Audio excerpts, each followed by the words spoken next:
تو اللہ رب العزت کا بے انتہا فضل ہے، کرم ہے، شکر ہے، احسان ہے کہ جس رب نے مجھے اور آپ کو آج کا بابرکت دن دیکھنا نصیب فرمایا۔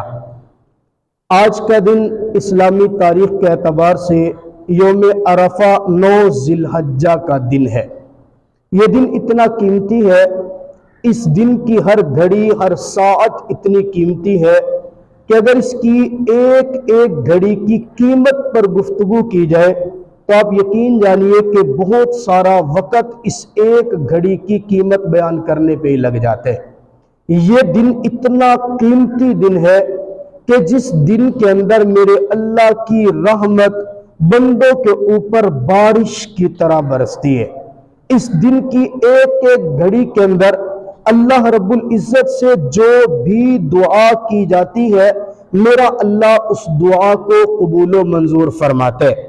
علماء کرام نے اس دن کی بڑی اہمیتیں بیان کی ہیں۔ میں نے رات عشاء کی نماز کے بعد بڑی تفصیل سے اپنے نمازیوں کے سامنے یوم عرفہ کی فضیلت اور اس کے احکامات بیان کیے تھے۔ میرا اللہ مجھے اور آپ کو اس دن کی اہمیت سمجھنے کی توفیق عطا فرما دے۔ ایک تو یوم عرفہ ہے اور دوسرا جمعۃ المبارک کا دن ہے۔ دونوں چیزیں بڑی ساتھ ساتھ مل گئی ہے۔ اور کسی نے پوچھا نا، میں نے گزشتہ جمعہ بھی بتایا تھا کہ اللہ کی ہم سے محبت کی دلیل کیا ہے، ہم کیسے سمجھے کہ اللہ ہم سے محبت کرتے ہیں۔ ویسے تو اللہ کی محبتوں کی دلیل بے شمار ہے۔ مسکراتے ہوئے جواب دینے والے نے کہا کہ اللہ کی محبت کی اس سے بڑی دلیل اور کیا ہوگی کہ زندگی کے اندر بار بار میرا اللہ مجھے اور آپ کو ایسے موقع دیتا رہتا ہے جن موقعوں میں میرا رب یوں سمجھے کہ انتظار میں بیٹھے، اے مانگنے والوں تمہارے مانگنے میں دیر ہو سکتی ہے، مجھ رب کے عطا کرنے میں دیر نہیں ہے۔ یہ 9 ذی الحجہ کا جس کا روزہ ہے، جس نے روزہ رکھ لیا میرا اللہ اس کو 2 سال کے گناہوں کی معافی کا اعلان فرمائے گا، اور جو نہیں رکھ سکا نا وہ بھی محروم نہ ہو، وہ بھی روزے جیسے دارو جیسے مشابہت اختیار کر لینا۔ آج کوشش کرے جمعہ کی نماز کے بعد، عصر کی نماز کے بعد، افطاری کے وقت سے پہلے ذرا اللہ کے سامنے بیٹھ گئے، گڑ گڑا کے ذرا دعا مانگے اور اللہ کے سامنے دامن دراز کر لے۔ اللہ تیری رحمت آج برس رہی ہے، اللہ میں گناہگار ہوں، سیاکار ہوں، جیسا بھی ہوں تیرا بندہ ہوں، بس تیرے سامنے میں جھک گیا ہوں، میرے اللہ مجھے آج اپنی رحمت سے نواز دے۔ یقین جانے ہمارے ہاتھ اٹھنے کی دیر ہے، میرا اللہ آج ہمارے گناہوں کو معاف کرنے کے لیے بیٹھا ہے۔ 9 ذی الحجہ کا یہ جو دن ہے یوم عرفہ بڑا قیمتی دن ہے۔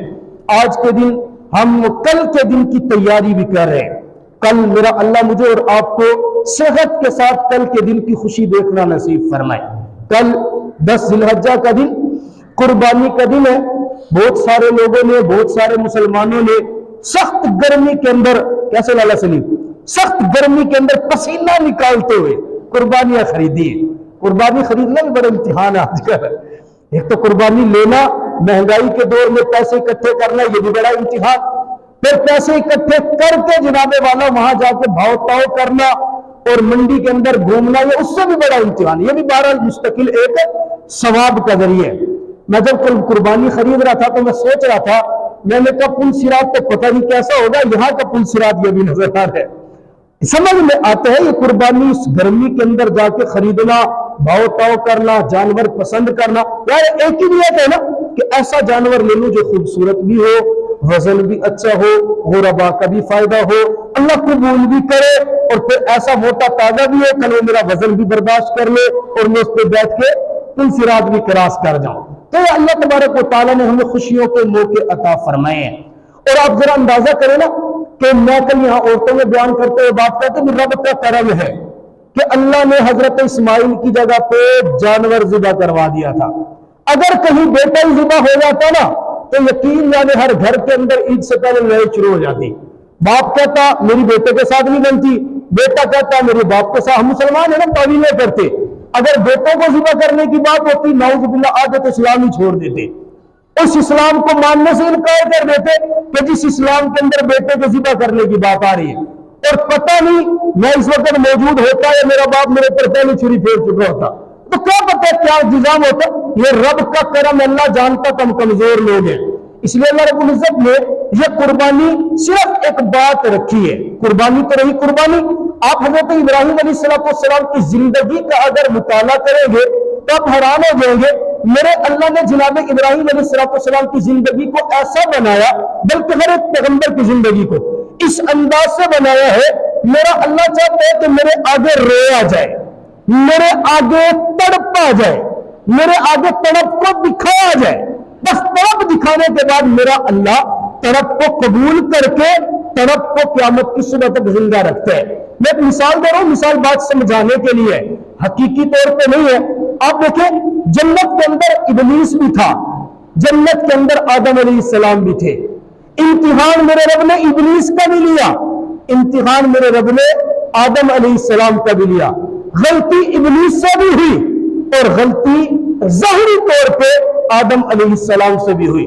رب نے کہا کہ لا تقربا من هذه الشجرہ، آدم اس درخت کے قریب نہیں جانا، آدم علیہ السلام درخت کے قریب چلے گئے، ظاہری طور پہ غلطی ہوئی، ابلیس کو کہا اسجدوا لآدم، آدم کو سجدہ کر، ابلیس نے کہا میں سجدہ نہیں کرتا، اس نے اپنی دلیلیں پیش کی۔ بہرحال دونوں کے اعتبار سے دونوں جنت میں ہیں، دونوں اللہ کے قریب ہیں، دونوں کو رب نے حکم دیا، دونوں سے ایک غلطی ہوئی ہے، دونوں کو سزا بھی ملی ہے۔ اللہ نے ابلیس کو بھی کہا نکل جا، اللہ نے آدم کو بھی کہا تو بھی جنت سے نکل جا، دونوں نکلے، یہاں تک تو برابر ہے۔ لیکن اس کے بعد ہم دیکھتے ہیں ایک ایسا ہوا کہ میرے رب نے اس کو پوری کائنات، پوری انسانیت کا ابا بنا دیا، اور ایک کو ایسا بنایا کہ فخرج فإنک رجیم ان علیک لعنتی الی یوم الدین، قیامت کی صبح تک جو میرا ماننے والا ہوگا وہ تیرے اوپر لعنتیں کرتا رہے گا۔ وجہ فرق کیا ہے؟ وجہ فرق بظاہر اللہ کے حکم کی نافرمانی دونوں سے ہوئی ہے، جنت سے نکلے بھی دونوں ہیں، ایک حکم مانا بھی دونوں نے نہیں ہے، لیکن فرق کیا ہوا؟ ابلیس تھا غلطی ہونے کے بعد، سزا ملنے کے بعد اکڑ گیا، اور اکڑ کے کہتا اللہ تو نے نکال دیا نا، میں تیرا مقابلہ کر کے دکھاؤں گا۔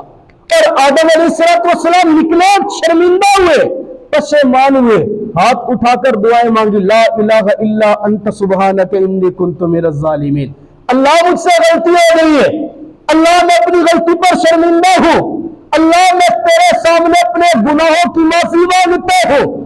تڑپے اللہ کے سامنے روئے، گڑ گڑے، میرے رب کو وہ گڑ گڑانا، تڑپنا اتنا پسند آیا جس مقام پر میدان عرفات میں اللہ نے آدم کی توبہ قبول کی تھی نا، اب میرے رب نے اس مقام کو محبوبیت دی، جب تک حاجی اس مقام پہ نہیں نہ جائے گا میرا رب اس کا حاجی قبول نہیں کرے گا۔ تڑپنے کی بات ہے نا، تڑپے تو میرے رب نے اداؤں کو محفوظ کر لیا۔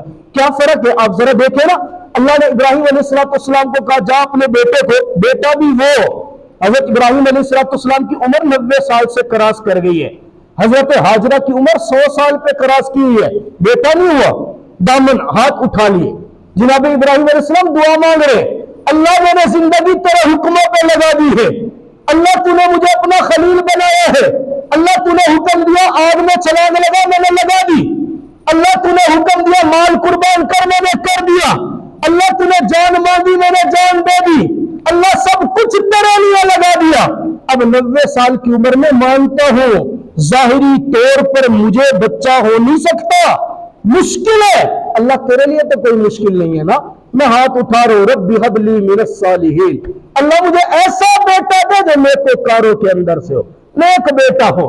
میرے رب نے بھی دیکھا نا، آپ الفاظ پہ بھی غور کرے، خدا کی قسم قرآن کا آپ کو ایک ایک لفظ چیخ چیخ پہ اپنی بلاغت بتائے گا۔ ابراہیم علیہ السلام یوں بھی تو کہہ سکتے تھے اللہ مجھے ایک بیٹا عطا کر دے، بس اتنا بھی تو کہہ سکتے تھے، لیکن انہوں نے کہا رب هب لی من الصالحین، اللہ مجھے ایک ایسا بیٹا دے جو نیکوکاروں کے اندر سے، صالحین، برے بیٹے کی مجھے ضرورت نہیں ہے۔ رب بھی کیا فرماتا دعا قبول کر کے، اللہ بھی کہہ سکتے ہیں تو نے صالح مانگا تجھے صالح دوں گا، یوں نہیں کہا، میرے رب فرماتا فبشرناہ بغلام حلیم، انہوں نے صالح مانگا، میرا رب فرماتا میں ایسا بیٹا دوں گا جو تحمل والا، علم والا، برداشت والا ہوگا۔ آپ ذرا یہاں غور کریں، حضرت ابراہیم علیہ السلام کو وہ بیٹا دے رہا ہے میرا رب، فبشرناہ بغلام حلیم، جو حلم والا ہے، اور جناب نبی کریم صلی اللہ علیہ وسلم کو دائی دیتے ہیں جو حلیمہ ہے. آپ ذرا غور کریں, آپ علیہ السلام کو دائی بولے نہیں جو حلم والی ہے, اور ابراہیم علیہ السلام کو بیٹا وہ دیا جو حلم والا ہے. وجہ کیا تھی؟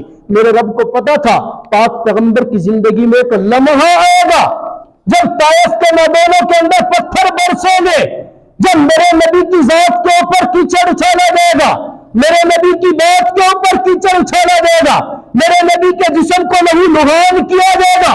اس وقت ضرورت کس کی ہوگی؟ تحمل کی, بردباری کی. آئے گا جبریل, آ کر کہے گا کا حکم دیجئے نا, آپ اجازت دیں میں پہاڑوں کو ملا دوں. لیکن یہ تحمل والا کہے گا نا, یہ نہیں نا کلمہ پڑھ رہے, پرواہ نہیں ہے, مجھے رب سے امید ہے ان کی نسلوں میں کوئی ایسے ضرور آئیں گے جو مجھ محمد کا کلمہ پڑھ کر مسلمان ہوں گے. اور یہاں بھی میرے رب کو پتا تھا ابراہیم تو نے سالے مانگا, میں سالے نہیں دوں گا, میں حلم والا دوں گا. ایک وقت آئے گا جب میں خواب کے اندر دکھاؤں گا اور میں بتاؤں گا کہ سب سے زیادہ پسندیدہ چیز کو قربان کرو. اور جب ابراہیم پوچھے گا نا بیٹے سے, تو بیٹا فوراً کرے گا یا ابت افعل ما تؤمر, ابا پوچھتے کیا ہو, جو رب نے حکم دیا کر گزرے. ستجدنی انشاءاللہ من الصابرین, آپ مجھے صبر کرنے والا پائیں گے. عمر کتنی ہے حضرت اسماعیل علیہ السلام کی؟ جب وہاں لے کر گئے تھے نا قربانی کے لیے, بعض روایات میں عمر ہے 9 سال, بعض روایات کے اندر عمر ہے 8 سال, بعض روایت کے اندر عمر ہے 11 سال, اس سے زیادہ عمر نہیں ہے. 7, 8, 9, 11 یہ اقوال. ہمارے 11 سال کا بچہ صحیح طور پہ استنجا نہیں کر سکتا. ہماری تربیت کا عالم ہے کہ ہمارے 11 سال کے بچے کو ناک صاف کرنا نہیں آئے. اور ابراہیم علیہ السلام بیٹے سے پوچھ رہے کیا کرو, یا ابت افعل ما تؤمر, ابا مجھ سے کیا پوچھتے ہیں, رب نے جو حکم دیا کر گزرے. کرنا آپ کا کام ہے, صبر کر کے دکھانا مجھ اسماعیل کا کام ہے. ابراہیم علیہ السلام چھری بھی لے کر گئے تھے, وہ پورا واقعہ انشاءاللہ کل آپ ٹائم نکال کے آئیے گا. صبح انشاءاللہ عید کی نماز 6:30 بجے پڑھیں گے, فکس 6 بجے انشاءاللہ ہم بیان شروع کریں گے. 6 سے 6:25 تک ہم بیان کریں گے, اور 6:30 بجے انشاءاللہ عید کی نماز پڑھیں گے. پورا واقعہ آپ کو سنائیں گے. آج طرز کر رہا تھا میرا رب تڑپ دیکھتا ہے, اور تڑپ کے اوپر رونے دھونے کو ابراہیم علیہ السلام نے مانگا نا 90 سال کی عمر میں, اللہ نے دے دیا. فبشرناہ بغلام علیم, بیٹا دے دیا علم والا. ابھی بیٹا چلنے کے قابل نہیں ہوا, اللہ نے حکم دے دیا اے ابراہیم اپنے بیٹے کو جا اور جنگل بیاباں کے اندر چھوڑ گیا. آپ یقین کریں, میری دعا ہے اللہ آپ سب کو حج اور عمرہ کرنے کی سعادت عطا فرمائے. میری دعا ہے اللہ آپ کو صفا اور مروہ کے درمیان بھاگنے کی توفیق عطا فرمائے. آپ کے صدقے سے اللہ مجھے پھر لے جائے. یقین کرے طواف کرنا اتنا اوکھا نہیں ہوتا جتنا مشکل وہ صفا اور مروہ کی سعی کرنا اور ہوتا ہے. پاؤں کی ایڑیوں کے اندر درد ہونا, یہ زبردست قسم کے درد شروع ہے. وہاں بندہ سوچتے اللہ وہ کتنا حوصلہ ہوگا, میں اوپر چھت ہے, ایئر کنڈیشن اے سی چل رہے, نیچے سنگے مرمر لگے ہوئے, پنکھے چل رہے, جگہ جگہ ٹھنڈا پانی پینے کے لیے موجود ہے, پھر بھی 7 چکر لگانا مشکل ہو رہے. اللہ وہ کیسا جذبہ تھا اس ماں کا کہ جس ماں کو خامند اپنے بیٹے کے ساتھ چھوڑ کے جا رہے, اور بتا بھی نہیں رہا کیوں چھوڑ کے جا رہے, بس آپ کو چھوڑ کے جا رہے. اچھا یہ تو بتاؤ رب کے حکم پہ, ہاں رب کا حکم ہے. کہا پھر میرا رب ضائع نہیں کرے, توکل دیکھے میرا رب ضائع نہیں کرے گا. بیٹھی رہا, کھانا ختم ہو گیا, کھجوریں ختم ہو گئی, پانی ختم ہو گیا, اب تڑپ ہوئی ہے. بات وہی ہے وہ تڑپتا ہے, تڑپ دکھاتا ہے اور روتا ہے, میرا اللہ جنت سے بھی کیوں نہ نکال دے. آدم کی پھر توبہ کر کے پورے آدم, پورے بنی انسانیت کا ابا بنا دیتا ہے. جو تڑپ دکھاتا ہے میرا اللہ سارے گناہوں کو معاف کر دیتا ہے. جو تڑپ دکھاتا ہے, اب دیکھیں نا یہاں پہ اس مقام پہ دو نے تڑپ دکھائی ہے. ماں نے کیا تڑپ دکھائی ہے, بیٹے کو پانی کی پیاس لگی ہے, ماں بچے کو دیکھ رہی ہے, دیکھتے دیکھتے اٹھتی ہے اور تڑپ دکھا کے بھاگتی ہے. کبھی صفا پہ کبھی مروہ پہ, صفا پہ کھڑی ہوئی, بھاگتے ہوئے پہاڑی کے دوسری جانب دیکھا کوئی بھی نظر نہیں آیا. پھر خیال آیا او ہو میرا بچہ تو نیچے اکیلے, کہیں کوئی آ کر میرے بچے کے اوپر درندہ نہ حملہ کر دے. بھاگتے ہوئے آئی, اندازہ کرے ریت کے اندر، دھوپ کے اندر، تپتی دوپہر میں وہ ماں ریت کے اوپر کتنی باری ہوگی، میرے رب کو اس کا تڑپنا اتنا پسند آیا، حکم دے دیا نا، کوئی بھی کتنا بڑا ولی کیوں نہ ہو، کوئی بھی کتنا بڑا بزرگ کیوں نہ ہو، کوئی پیغمبر کیوں نہ ہو، کوئی ابدالی کیوں نہ ہو، کوئی وقت کا امام کیوں نہ ہو، جب تک میری ہاجرہ کے قدموں پہ نہیں نہ بھاگے گا، میں رب اس کا حج اور عمرہ قبول ہی نہیں کروں گا۔ آپ اندازہ کریں، آپ صلی اللہ تعالیٰ علیہ وسلم آخری حج ہے، آخری حج زندگی کا، اس وقت میرے آقا کا وزن کچھ زیادہ تھا، اتنا زیادہ بھی نہیں تھا، کچھ زیادہ ہو گیا تھا پہلے کی بنسبت۔ آخری حج کے موقع پر آپ صلی اللہ تعالیٰ علیہ وسلم جب صفا اور مروہ کی سعی کر رہے تھے نا، سعی کرتے کرتے دوسرے تیسرے چکر پہ میرے آقا صفا پہ پہنچے، صفا پہ پہنچ کے میرے آقا نے لمبا سانس لیا، یوں آسمان کی طرف نظر اٹھائی اور روتے ہوئے کہا، ماں کاش تو یہاں نہ بھاگی ہوتی، تو یہاں بھاگی تھی تو آج تیرے بیٹے محمد کو تیرے قدموں پہ بھاگنا پڑ رہا ہے، اور تیری ادا رب کو اتنی پسند آئی، میں محمد بھی جب تک نہیں بھاگوں گا میرا رب میرا حج بھی قبول نہیں فرمائے۔ تڑپ تھی نا حضرت حاجرہ کی، تڑپ تھی، میرے رب نے ان کی ادا کو بھی باقی رکھ لیا۔ اور ادھر اسماعیل علیہ السلام کی تڑپ کیا، پاؤں رگڑ رہے ہیں نا، پیاس ہے نا، پیاس کے عالم کے اندر رو رہے ہیں، پاؤں کو رگڑ رہے ہیں۔ اگر اسماعیل نہ روتے، اگر اسماعیل ایڈیا نہ رگڑتے، اگر اسماعیل اس وقت تڑپ نہ دکھاتے، رب کعبہ کی قسم آج آپ کو اور مجھے آب زمزم نہ ملتا۔ یا آب زمزم ملا تو ایک ماں اور بیٹے کی تڑپ سے ملا ہے، وہی ماں اور بیٹے کی قربانی ہے جو قربانی کل انشاءاللہ ہم نے کرنی ہے، وہی قربانی ہے نا۔ حضرت قربانی کا واقعہ حضرت ابراہیم علیہ السلام نے اپنی بیوی کو نہیں بتایا کہ میں بیٹے کو ذبح کرنے کے لیے جا رہا ہوں، بیٹے سے پوچھا، اور رب نے بھی کیا، آپ خواب دیکھیں، خواب میں یہ نہیں کہا گیا کہ صراحتاً بیٹے کو ذبح کرنا ہے، خواب کے اندر کیا تھا، بیٹا حضرت ابراہیم علیہ السلام کو دکھا گیا پہلے دن، میں اپنی کو پسندیدہ چیز رب کے نام سے راستے میں ذبح کر کوئی قربانی دے رہا ہوں، پسندی اونٹ قربان کر دیے، دوسرے دن پھر تیسرے دن پھر ذہن میں آیا سب سے زیادہ پسندیدہ تو میرا اس وقت محبوب میرا بیٹا ہے۔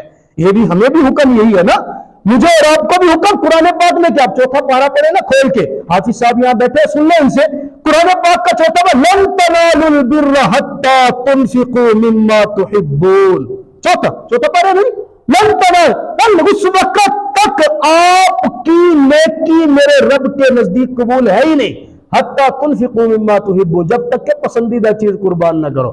اب پسند تو ہے مجھے 10 لاکھ روپے اور قربانی میری ہو رہی ہے 20,000 روپے والی، سوچیں قربان ہوگی؟ پسند تو مجھے ہے جناب والے بنگلہ کوٹھی کار، اور میں قربان کیا کر رہا ہوں، 10,000 روپے والا حصہ لو جان چھڑاؤ۔ ذرا سوچیں، ادھر ابراہیم علیہ السلام کا حکم ہے جو سب سے زیادہ پسند ہے اس کو قربان کر، پھر 3 دن کے بعد سوچا اچھا مجھے سب سے زیادہ پسند تو میرا بیٹا ہے، اب نہ بھی پوچھتا نا بیٹے سے تب بھی قربان کرنا تھا، بیٹے سے پوچھا کیوں، چلو مجھے تو اجر مل رہا ہے، بیٹے کی رضا شامل ہو جائے گی نا میرے رب کے نزدیک یہ بھی مقبول ہو جائے گا۔ میرے رب نے کہا اب تیرا پوچھنا بنتے، جب تو پوچھے گا نا اب تجھے پتا چلے گا، تو نے کہا تھا ربی حب لی من الصالحین، اللہ مجھے نیک دینا، میں نے کہا تھا لا فبشرناہ بغلام حلیم، میں تو حلم والا دوں گا، اب پوچھ کہ بیٹا رب کی راہ کے اندر تجھے میں نے ذبح کر لے، انی اذبحک فانظر ماذا تری، میں خواب کے اندر تجھے ذبح کر رہا ہوں کیا کروں، کہا فانظر ماذا تری، جو رب آپ کو حکم دے رہا کر گزرے، ستجدنی انشاءاللہ من الصابرین، پھر صبر بھی کیا، ذبح کرنے لگ رہے ہیں، بیٹے کی گفتگو سننا، ذبح کرنے کے لیے بڑا پیارا یقین کریں آپ واقعہ، حضرت اسماعیل علیہ السلام کی گفتگو اگر عشق و محبت میں ڈوب کے پڑی اور سنی جائے نا بندہ حیران ہو جاتا ہے۔ جناب اسماعیل علیہ السلام کو ذبح کرنے لگے، کہتے ابا جان آپ اس طرح کریں رسی اٹھا لے، 2 پٹیاں بھی اٹھا لے، بیٹا رسی کا کیا کروں گا، کہا میرے ہاتھ اور پاؤں کو باندھ دینا، اچھا ذبح کرنے سے پہلے میری قمیض نکال لینا، کیوں قمیض کا کیا کر رہا، کہا آپ نے میری اماں کو تو نہیں نہ بتایا، جب آپ ذبح کر کے واپس آئیں گے نا میری ماں میرا پوچھے گی، وہ قمیص میری ماں کو دے دینا، میں تو نہیں ہوں گا، میری ماں کو میرا قمیص میری یاد بجھانے کے اندر مدد تو ثابت کرتا رہے گا نا۔ اچھا اتارنے کا حکم کیوں دے رہے ہو، اب بجان اگر آپ اتاریں گے نہیں نا تو جب آپ ذبح کریں گے میرا خون نکلے گا، میرے خون کے چھینٹے میرے قمیص کے اوپر گریں گے، میری ماں جب میرا قمیص دیکھے گی نا اس کو تکلیف زیادہ ہوگی،